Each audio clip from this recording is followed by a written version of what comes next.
Hey, what is up, everybody? So coming to you this morning with another 2020 year-end top 10. This is going to be on the 160-pound middleweight division. Before I get into that, again, guys, if you can like my video, so I can get more out there, that'd be awesome. I would really appreciate it. From what I've been reading and hearing, it really affects the algorithms and, pushes my video out there a little bit more, the more it gets liked and subscribed. So if you could hit the little, thumbs up button, for the information, whether you agree or disagree, a lot of mine is a lot of my opinions and things that I post and say are based off of facts, but obviously I have my opinion on things, whether you agree or disagree. If you take the time to watch this, please try to like the video. I really appreciate it. All right, now let's get into the 160-pound middleweight division. Now, I still believe this is a top 5 division in boxing because I still believe there's some real good talent and names in this division. It's arguable. You could argue a couple other divisions that might be a little bit better, but I think star power wise, there's some good fighters here still. So let's jump into the 2 fighters that dropped out from last year. The first one is 30-year-old Canelo Alvarez. Canelo officially moved out of this division. We pretty much already knew he was going up to super middleweight. He made that clear, and then he did it in December and beat Callum Smith to capture 2 of the belts there. But after that, towards the end of December, he officially gave up his WBA Super Championship at 160, which he doesn't have to do. The Super title is a title that is recognized whether you move up in weight or not, as long as you give the impression that you might move back down to that weight class, especially a guy like Canelo, who's given a lot of, who gets, he gets given a lot of leeway, with the governing bodies to stay their world champion, to keep his name on their brand. So he didn't have to do that, especially with potential fights with, not just the guys in that division like Triple G, but more fighters coming up in weight like Errol Spence. So the fact that he gave up his belt proves that he is officially done with the middleweight division and going to compete at 168 pounds now, or higher going forward. Doesn't mean he can't make the weight, but he is officially out of the middleweight division as of now. He was previously the #1 middleweight in the world, and now he is at super middleweight, so that's why he is no longer in the top 10. Also dropping out is 37-year-old former world title challenger Matt Korobov. Korobov was previously number 10. He came in the year after an injury hurt him against Chris Eubank Jr., and he suffered a second-round TKO loss in December of 2019, but it was because he threw his shoulder out, and it was nothing that Eubank did, but technically that's a TKO right there. So he lost on that. Well, history repeated itself in 2020. He got a fight with Ronald Ellis Jr., who came in blown up, and so he already had to fight a bigger man. He was outboxing him, but he hurt himself again, and I think it was his Achilles or his ankle, and now he lost again by a TKO because he was forced out of the fight. So 37, I'm not sure what Korobov is going to do going forward, or if he's going to be able to do anything. He's a WBC's number 9 contender, but I dropped him out of the top 10. He just has not done enough the last couple years, and these injury TKO losses aren't really his fault, but if the guy can't stay healthy and active, then I got to drop him out. So I'm dropping him out because of that. All right, so let's jump into the top 10 now. Number 10 is contender Liam Williams of the United Kingdom. He wasn't ranked previously. He's 28 years old now. He's lost a couple fights at 154 when he took on Liam Smith. I wanted to rank Liam Smith into this weight class, but Liam Smith hasn't officially moved up to middleweight yet, and there's still talks of him fighting at junior middleweight. But Liam Williams it looks like he could be in line for a world title shot. I think it's very possible he's going to fight Demetrius Andrade in February, as was discussed before. But Andrade is currently in talks with, and Andrade is the world champion. Andrade is currently in talks for a showdown with Billy Joe Saunders, though. If that fight comes off, Andrade would gladly give up his middleweight title in order to move up to 168 to fight Billy Joe.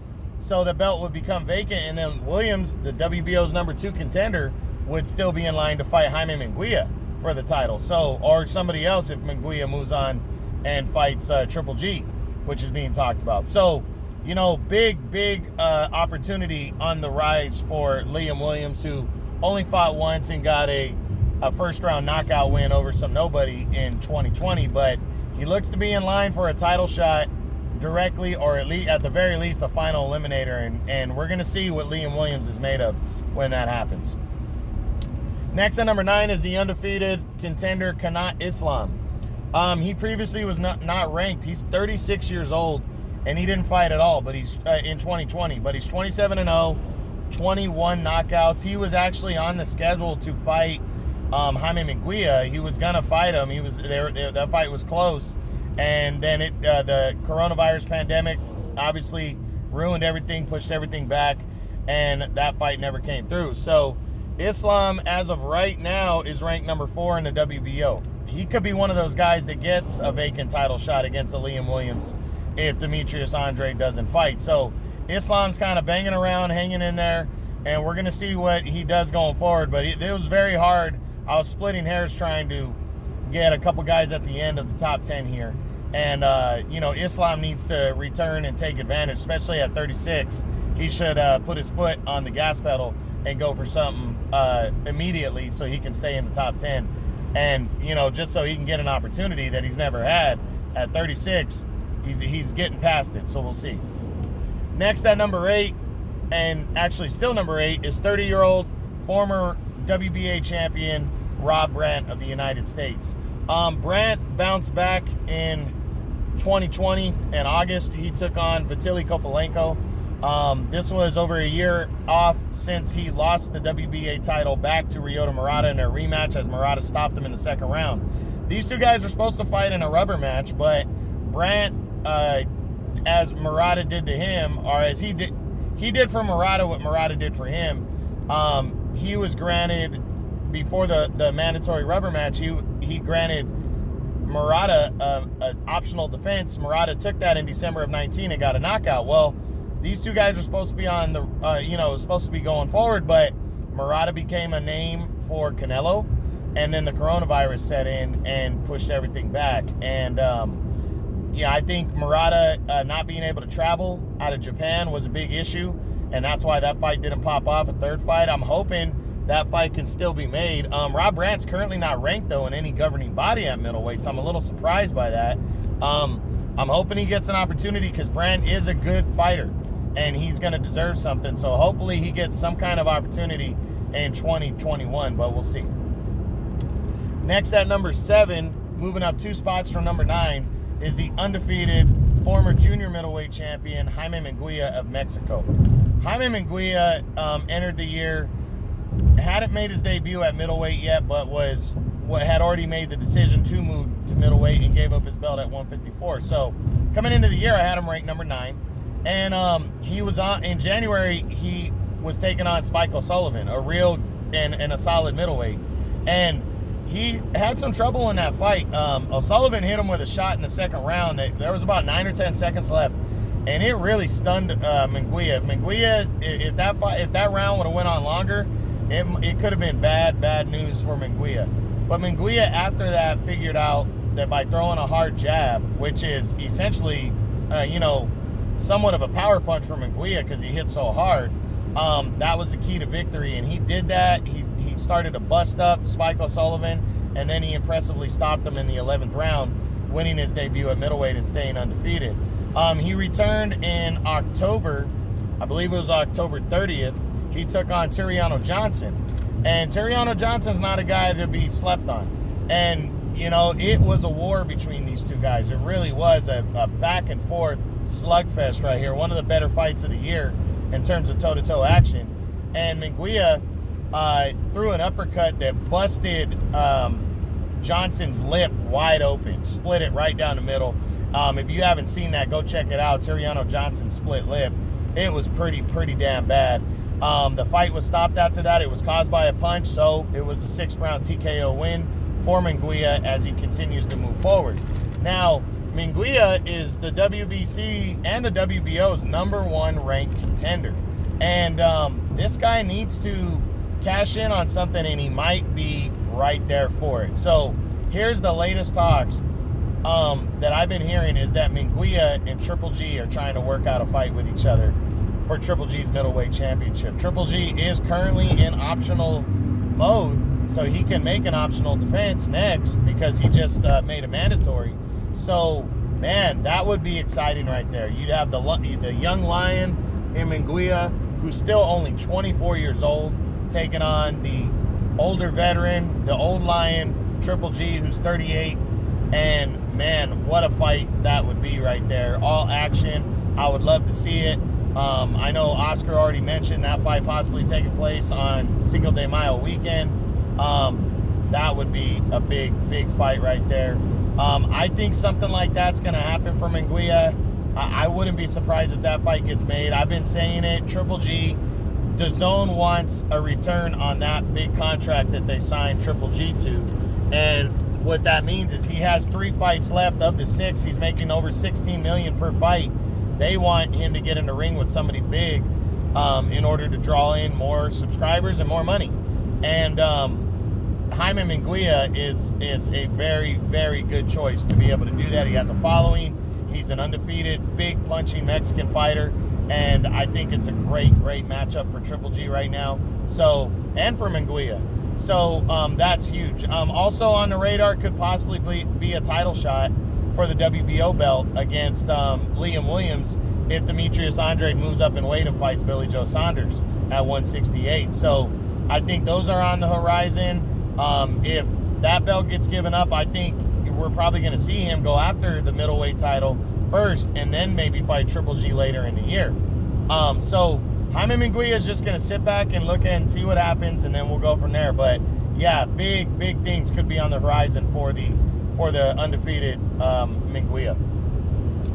Next at number 6, and he moves up 1 spot from number 7, is 34-year-old reigning 2-time WBA WBA super champion now, Ryota Murata of Japan. Well, Murata came in the regular champion. He had rebounded in July of 2019, knocked out Rob Brandt to avenge his defeat to him the year before, and then got a win right before the end of the year against Steve Butler, dominated him to a 5th-round TKO. So he was in talks to fight Canelo during the year. That fight it was really close to happening, and then it just didn't happen.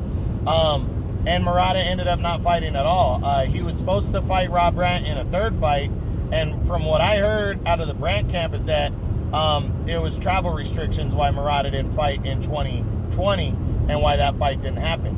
So it's kind of unclear with Brandt not being ranked by the WBA anymore. It's kind of unclear what Murata's going to do next or what he has to do next. If he's getting upgraded to the Super Championship, I don't know if he has to make a mandatory defense next. So we're going to see how that all plays out. You got Chris Eubank Jr. sitting here. You also have a showdown with Triple G that, almost happened a couple years back before he was upset by Brandt. And if he's an official world champion now, I'm sure Triple G wants to unify belts again if he can't get a Canelo 3rd fight. So Ryota Murata might be a perfect choice for him next. So I really think that's a possibility if Murata's not tied down by a mandatory defense next. And I don't think he is. So we'll see. We'll keep you posted on that. Next at number 5 is the WBA interim champion and former world title challenger, Chris Eubank Jr. from the United Kingdom. Well, Chris Eubank didn't fight at all in 2020. We know he was another option for Jamal Charlo on Charlo's defense in September, but Charlo ended up going with his #1 contender, Sergey Derevyanchenko, and Eubank got left out in the cold and didn't fight at all.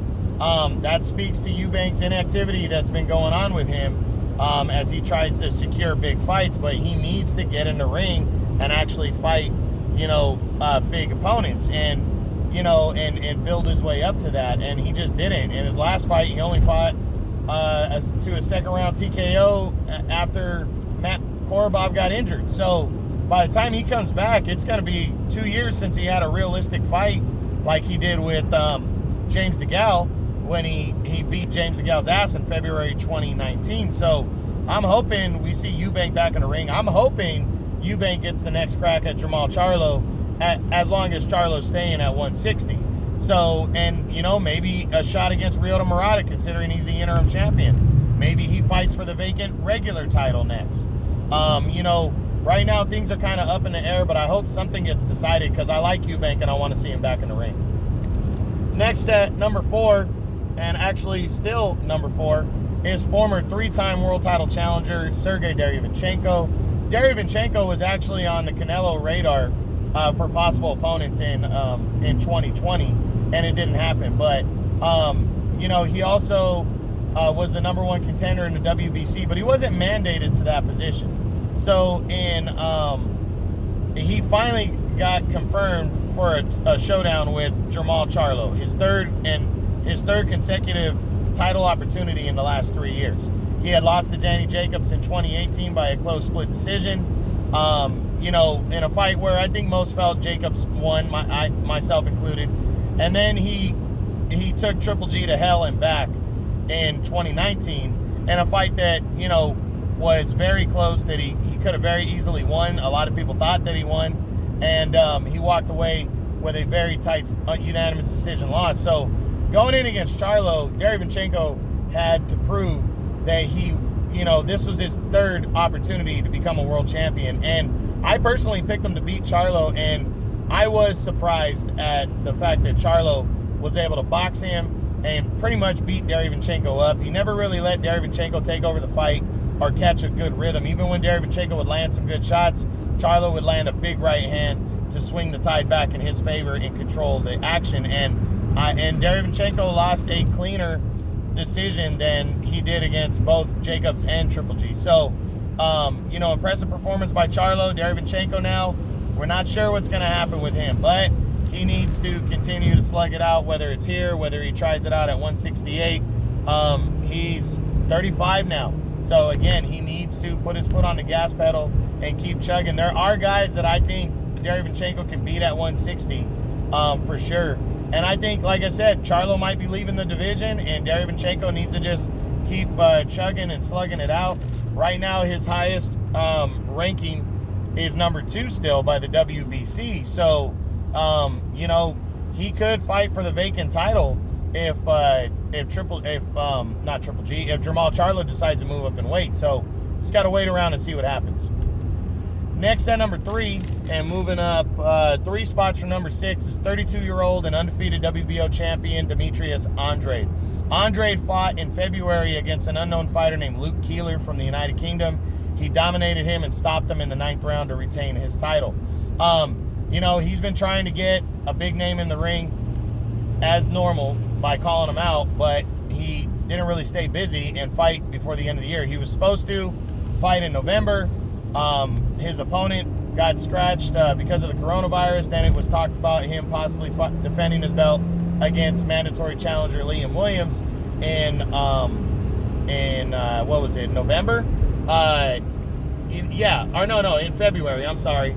And that fight still could go on, but recent news is that Andrade is in serious consideration to take on Billy Joe Saunders next and move up in weight and do that. So I think he's waiting around to see how real the possibility of that fight is. We know Saunders is a possibility for Canelo in May.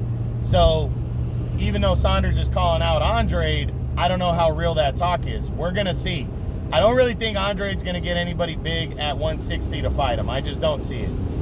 So Liam Williams might, and I would lean towards that fight next for Andrade, and then a possible move up in weight, to 168. But I really don't think he's going to get Triple G, Charlo, or any of the other top contenders in the ring this year. He could, but I'm leaning towards the no. So that's Demetrius Andrade.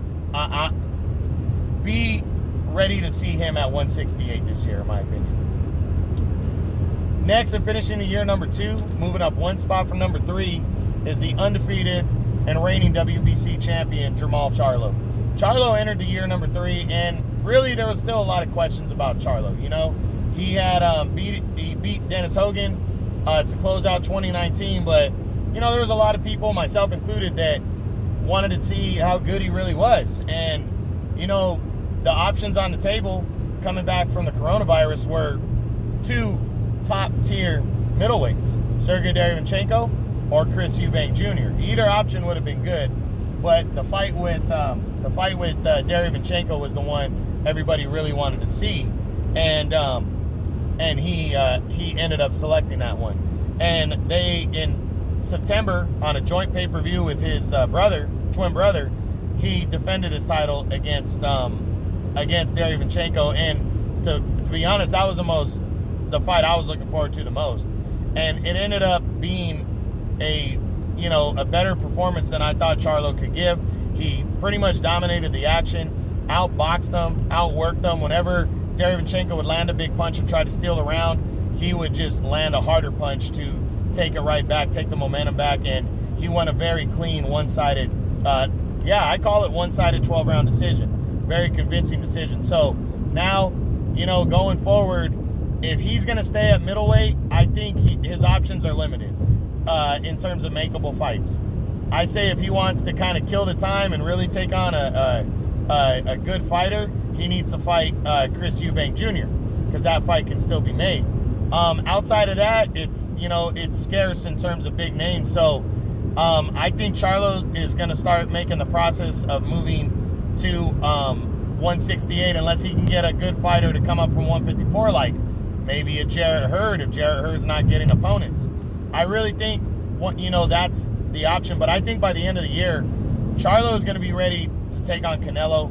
I don't think Canelo's going to want to face him this year, so he's going to be ready to make that move, and he's going to be looking to go to 168, and I think it's very possible that he could debut in the second half of the year at 168 or be on his way to 168 by the end of the year. So we'll see what happens, but Charlo definitely on the rise right now and looking better.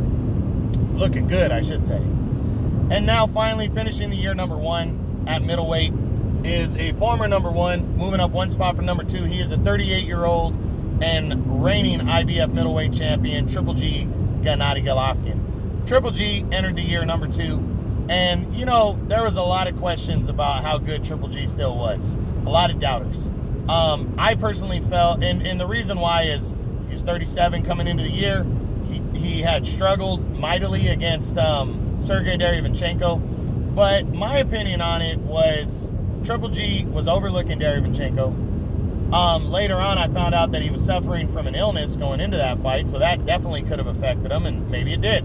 But also, the no respect for Derevyanchenko as a fighter that people were showing.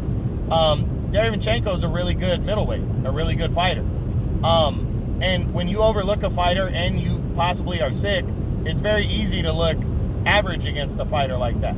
And I really thought they were writing Triple G off too soon. And Triple G was trying to land a fight all year. Corona pushed things back, and finally in December, he made his mandatory defense against a guy whose name's so messed up I'm not even going to mention it.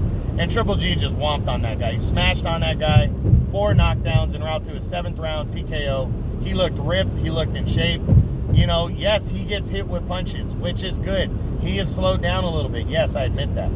But that only makes it more even and fair for his opponents, because I still feel Triple G beats anybody, and I mean anybody, at 160.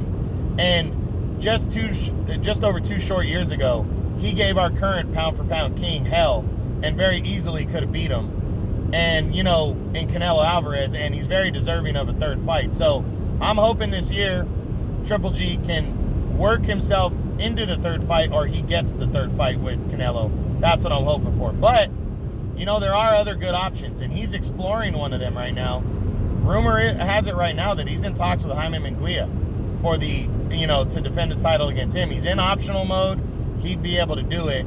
That would be a huge, huge fight for Triple G right there. Again, the Zone wants a return on that contract. They do. They want a return on that 6-fight deal that was worth $16 million per fight. They want a return on it. Triple G needs to get a good opponent in the ring this year, a sellable opponent to the Zone. And Jaime Munguia is one of those guys. on that short list. Another really good option, I think, is WBA Super Champion Ryota Murata from Japan. This is a fight that almost happened 2 years ago, and it only didn't happen because Murata got upset by Rob Brandt. Well, he avenged that loss. He captured the title back. Canelo gave up the super version of the title, and now he's been upgraded to super. And these are that's the belt that Triple G originally held, you know, and he's got the IBF belt, 2 belts that he had unified before when he beat David Lemieux. So I don't think Triple G would be opposed to that fight either. So those are 2 very real options in my opinion. I think one of his next fight is going to be against one of those guys. I'm going to go and call it right now. And then also, you know, there are other possibilities out there. There are guys that would be willing to fight him, maybe a Chris Eubank Jr., you know, guys in the lower half. But I really think Triple G needs to cash in and get the big fights, and I think he's going to push for that and go for it. So sadly, I don't think we'll see Triple G and Jamal Charlo fight to determine the best middleweight in the world. I don't think the promotion will allow that. I hope they could get together, but I just don't think the promotion and their contracts will allow that. But you never know. But that's pretty much it. That's the 160 middleweight 2020 year-end top 10. Please, if you like it, hit the thumbs up. Subscribe to my channel. I really appreciate it. True Boxing, you've been hit with the truth.